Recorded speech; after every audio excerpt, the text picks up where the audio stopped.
Hello lovelies, welcome back to my channel.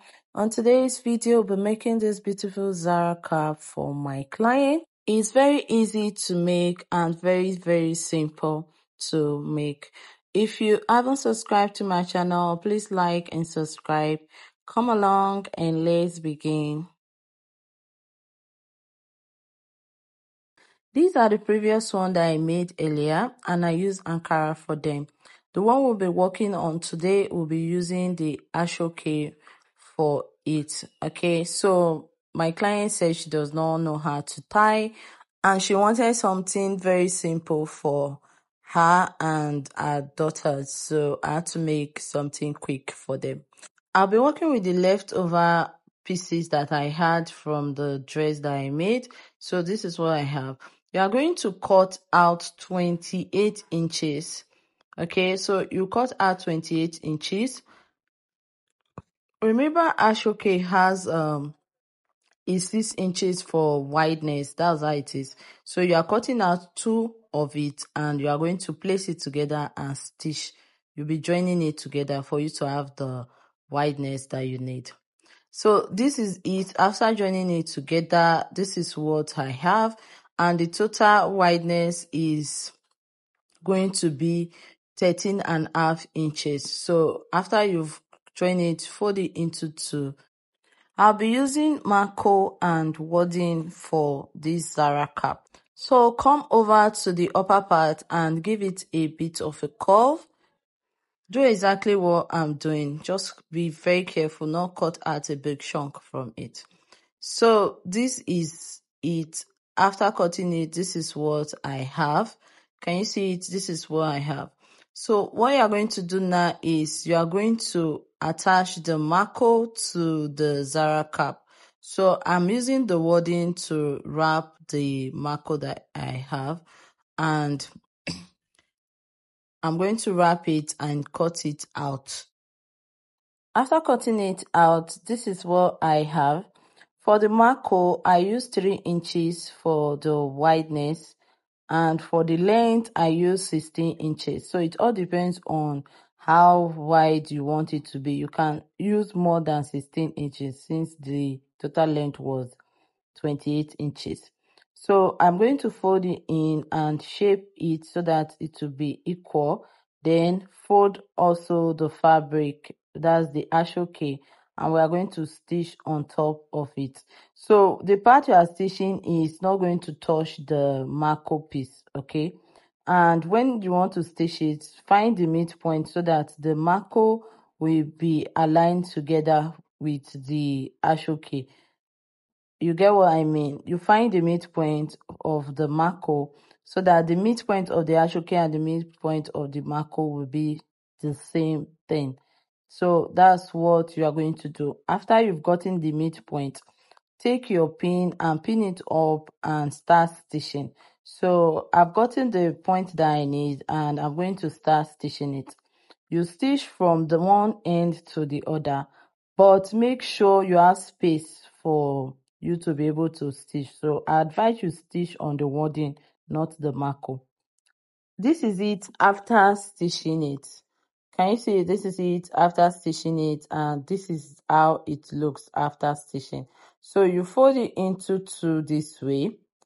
Be very careful. Fold it into 2. You can use your pressing iron to just press it so that you get what you want. And you cut out your bias, but I'm using the fabric that I used to make the dress as my bias strips. So I folded into 4 places, like the 2 sides. I folded the 2 edges and use it to wrap the cap. So do the same thing for yours. Just fold it in or use bias and stitch it round. So after stitching it, this is what I have. I told you guys it's very simple. So you take your needle and thread and you're going to tack it. So you'll be tacking it from the cut on fold area. Can you see the one I did earlier? And I'm just using it as an illustration. So take your needle and thread and do gathers. So you are using the needle and thread to tack it like gathers and gather it all the way to the bottom part of your cap. So I've done gathering it, and this is how it looks. Can you see it's coming out already? It's already giving me the Zara effect. So you can actually leave it this way and use. Just stitch the bottom part, let it be very, very tight, and you can use it this way without adding the bow to it. Okay, so we've gotten the first stage of our cap, and I'm going to keep it aside and work on the bow. So for the bow, I just took different pieces of my ashoke and folded it into two. You see it? Then I did the same thing for a smaller piece. So I had made a bigger piece and a smaller piece, and I tied them together. For the edges, use your solidary iron to burn it out. That was what I used. I'm sorry for not showing you how I did that. So, but use your solidary iron to burn it out. I'm done using my solidary iron for it, and this is the cap, guys. It's coming out very well. So this is it. I'm going to attach the bow to the end of the cap, and you can attach it to the front, you can attach it to the side, but I'm attaching it to the back. So stitch it with your sewing needle and thread, not sewing machine, your sewing needle and thread, stitch every part together, the two sides and all. So this is it. I'm done stitching it. When you are done stitching it, you can use the ashoke to just tie the midpoint, guys. But I used ribbon for mine. That was what I used earlier. But later on, I went and added extra ribbon. I wanted to have just ribbon at the back. Let it just fall at the back. So you can do that, or you can just use ashoke for yours.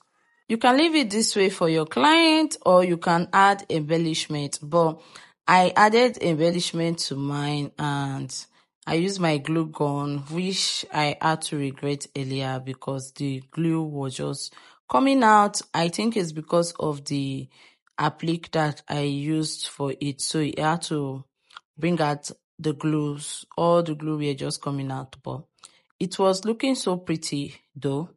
So just design yours with the applique that of your choice. I used this stone applique for mine, and this was how it looks after I finished it. It was looking so pretty, and I loved it actually, because when I snapped it, it was coming out so well. So this is it, guys. This is the Ashoke Zara cap. Thank you so much for watching today's tutorial. If you haven't subscribed, please like and subscribe to our channel.